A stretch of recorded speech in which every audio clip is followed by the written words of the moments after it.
নমস্কার বন্ধুরা, আমি অনামিকা। এটা আমার জামাই ষষ্ঠীর ভ্লগ। আমি একটু লেট করে আপলোড করছি। তো যেহেতু আমার বাপের বাড়ি শিলিগুড়িতে আর আমাদের প্রতি বছর যাওয়া হয় না, তো সেই কারণে আমার বরকে আমি একটু রান্নাবান্না করে দিই।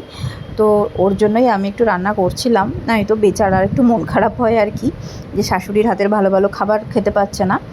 তো তার জন্য আমি এখানে ভাত রান্না করে নিয়েছি আর এখানে মাটনটা কষিয়ে নিচ্ছি। আর তার সাথে 3 রকমের ভাজা করেছিলাম, বেগুন ভাজা করেছি, আর এছাড়া ছিল করলা ভাজা, আর আর ছিল কুমড়ো ভাজা। তো 3 রকমেরই ভাজা করেছিলাম। আর এর সাথে অনলাইন থেকে এই জিনিসটা এসেছে, যেহেতু আমাদের নতুন ফ্ল্যাট, তো টুকিটাকি জিনিস দিয়ে আমরা এখনও সেটাকে সাজিয়েই চলেছি। তো এটা একটা নতুন ফটো ফ্রেমের মতো আমরা লাগিয়েছি ওয়াল ডেকোর হিসেবে। কেমন লাগছে অবশ্যই কমেন্ট করে জানিও। এটা 2 ওয়ে টেপ দিয়ে জাস্ট লাগিয়ে দিতে হয়, ড্রিলিংয়ের প্রয়োজন নেই। তো এছাড়া ছিল কয়েক রকমের মিষ্টি, আর ছিল মিষ্টি দই। তো এখানে আমি রসগোল্লা আনিয়েছিলাম, আর তার সাথে ছিল এখানে কমলাভোগ।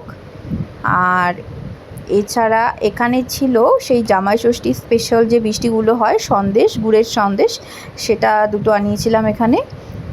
তো প্লেটে এটা একটা দিয়ে দিচ্ছি, তার সাথে 2টো রসগোল্লা দিয়েছি, আর এখানে কিছু আমও আনিয়েছিলাম।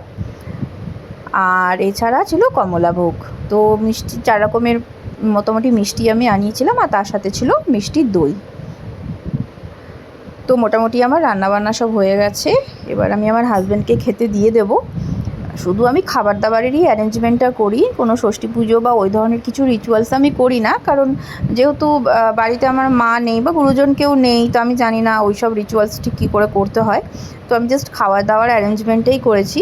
তো দই, আর এখানে 3-4 রকমের মিষ্টি, আর সাদা ভাত, তার সাথে করলা ভাজা, বেগুন ভাজা, মিষ্টি কুমড়ো ভাজা ছিল, আর লেবু আর লঙ্কা দিয়ে দিয়েছিলাম পাতে অল্প।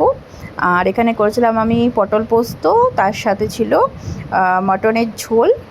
মাটনটা একটু হালকা করে রেখে করেছিলাম, যেহেতু প্রচুর গরম ছিল।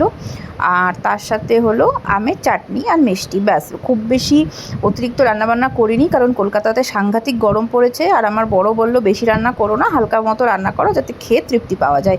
তো এইটুকুই ছিল। Thank you.